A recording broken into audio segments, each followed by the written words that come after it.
Hey everyone, welcome back to the Ouachita News Show. We're excited to be back and bringing you the latest Ouachita news. And I'm excited about the weather we've been having, Caroline. But Blythe has more about the forecast for the rest of this week. Good morning, Ouachita weather watchers. After some of the surprise showers we've had last week, we've got some more sunshine and nice temperatures headed your way for this last week of March. We'll see a 72% chance of rain today and a high of 56. But tomorrow we'll have plenty of sunshine with the highs in the 60s. To kick off Easter break on Friday, we'll see a lot more of the sun with lows in the lower 40s and a high in the upper 60s. Saturday we'll have similar temperatures with mostly sunny weather. To end the weekend, Sunday we'll have partly cloudy with a 9% chance of rain. And the highs are in the upper 70s with lows in the upper 40s. As always, predictions are by AccuWeather. I'm Blythe up with the weather forecast for you this week, whether you like it or not. Thanks, Blythe. We're about a month away from the end of the semester, but it's really been an interesting year, Caroline. I agree, Katie, and I actually had the chance to talk to Dr. Sells to reflect on this year and the changes we've seen because of COVID. I remember very clearly making the decision. It was on a Wednesday night, and I had this sense we were going to have to send students home. That night, I called some of my team and said, I believe tomorrow we're going to have to make a decision to send students home. When we sent students home, we had no idea what was going to unfold over the next year. And so I've got this leadership principle: when you can't see very far ahead, go as far ahead as you can see. And so we could see the next 2 weeks. Let's live out the next 2 weeks and then make other decisions. What started out as students playing spike ball on the lawn of Cone Bottoms turned into a half a semester Zooming class from home. Students missed Ouachita, and faculty and staff knew they had to do everything they could to bring students back in the fall. And so in late April, made the decision we're going to be in person, or we're going to do everything we can to be in person until it's proven that we can't. And that was the formation of HMAT, Health Monitoring Action Team, in late April. COVID-19 restrictions on campus include social distancing, wearing masks, limited classroom capacities, and even shifting chapel to an online format. Dr. Sells is proud of how Ouachita was able to return to on-campus instruction in the fall of 2020. How happy students were to be back on campus. So you couldn't see faces, you could see eyes. And people were back and thought how good, how important it was to be in person. And I think a crisis tends to reveal a character of a university, of students, of our faculty and staff, and I think this pandemic crisis has revealed our essential nature as a Christian university. We want the wisdom of the Lord and the wisdom of colleagues, and together put forth our best effort and trust the outcome. So I hope when we get to the end, we can do that appropriately. Remember, lament, and celebrate. For the Ouachita News Show, I'm Caroline Derby.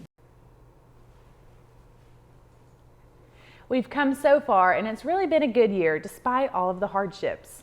Most of you may know me from the Roar Rundown, but I also happen to be the editor of our campus newspaper, The Signal. This year, our editorial staff is completely female-led.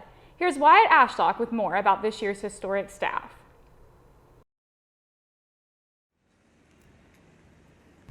Newspapers are a male-led industry with women fighting tooth and nail to get their foot in the door. Ouachita Baptist University has the first fully female editing team led by Katie Hatchett. While it is more common to hear about women in news these days, it is unheard of to have a female editing staff with a female editor-in-chief.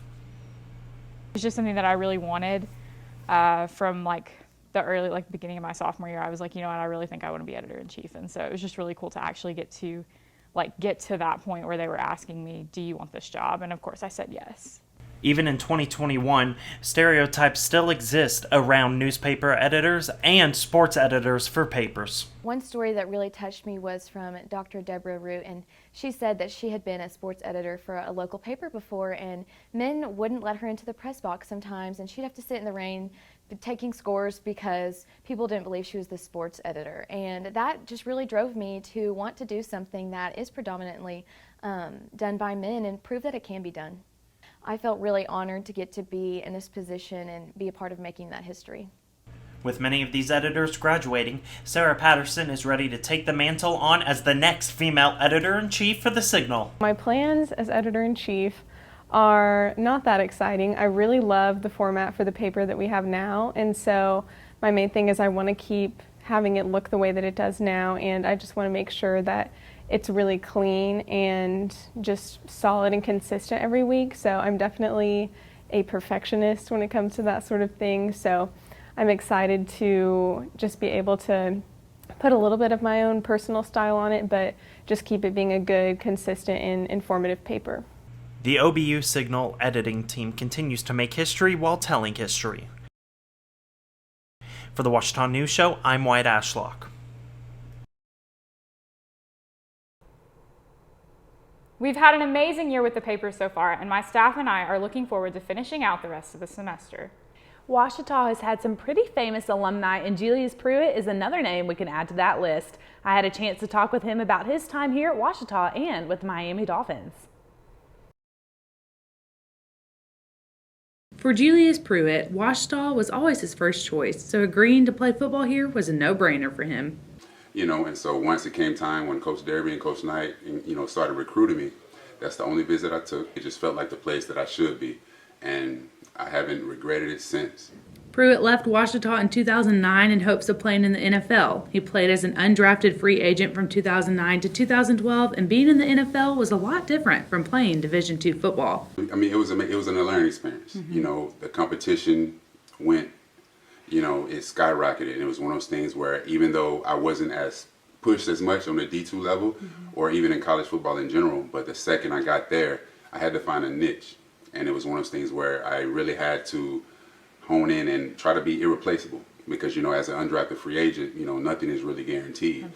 This past fall, Pruitt was able to complete his degree online. However, he also came back for another reason. Pruitt joined Ouachita's football team, this time as a coach. God led me back here. And, we were going to open a facility, training facility back home in Newport, Absolutely. Which is 2 hours up the road. And but my wife was kind of like, what about Arkadelphia? And I didn't consider it. Yeah. And it was one of those things where, I just did a podcast with Coach Knight and Chris Babb. Yes. And with Miss Merriman as well. So Yes. It's just one of those things where that energy just started to, it's like, okay, maybe I should. So, I got on the phone with Coach Knight, and it was one of those things where he was like, I have a plan that could work out for both of us. And it was just literally after the phone call, after kind of getting that confirmation from Coach, 2 weeks later, we're packing up the U-Haul.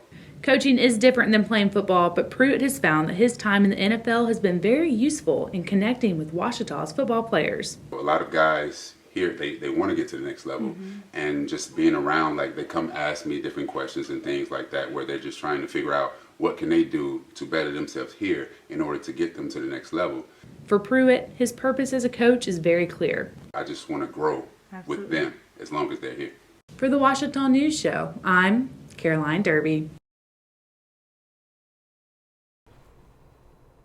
And speaking of football, this is normally about the time Caroline would be sending it over to me for a quick sports report. So here we go. The football team hosted its first of 3 scrimmages on Friday, and the new Jumbotron at Cliff Harris Stadium made its debut. The volleyball team finished up its season at Henderson last night with a Battle of the Ravine game. Baseball dropped all 3 of its games against Northwestern Oklahoma State University this weekend, and softball swept the Rangers this weekend.